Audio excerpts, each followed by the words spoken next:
I've definitely felt like that I've been in an echo chamber before, especially in regards to social media. And like seen in these documentaries on Netflix, it was usually at times where I didn't even really know that it was happening to me. And I also noticed that these echo chambers have a way of amplifying your opinions and taking these beliefs to the next level. Looking back, I first noticed it in my opinion on much smaller things. So things like sports and basketball. So for example, if there was a certain topic about a specific player or a certain controversial issue, I noticed that if there were things that I was still a bit on the fence about, or even just slightly leaning towards to, that when I went onto Facebook to read comments about what just happened, I generally gravitated towards things and comments that were very similar to mine. And so what I found out was that after I finished reading those comments, that my original position was amplified, and it really just grew much stronger than what it originally was. If I were to read into it a little bit more, I suppose it had to do with the feeling that my opinion made sense. And that was a really validating and good feeling.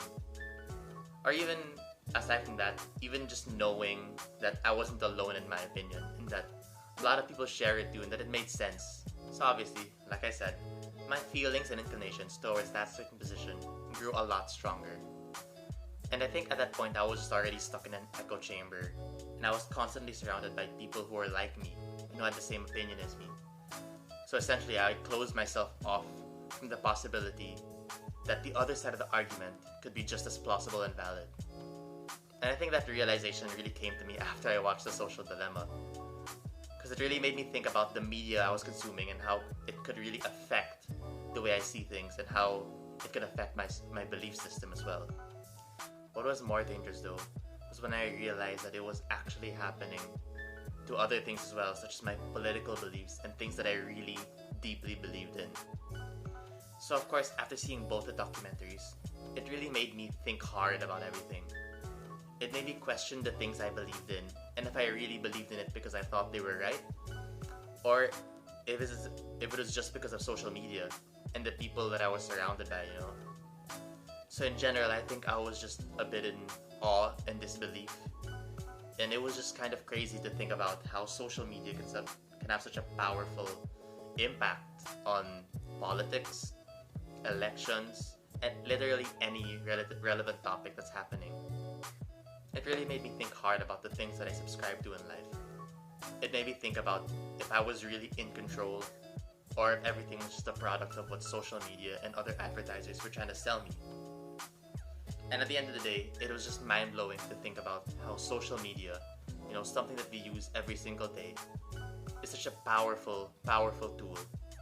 And that if in the wrong hands, it can really have devastating implications for our society.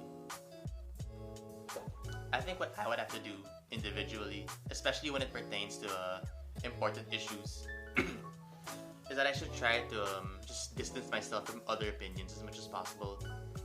Try to look at things from the most objective point of view, and try to formulate my own authentic opinion.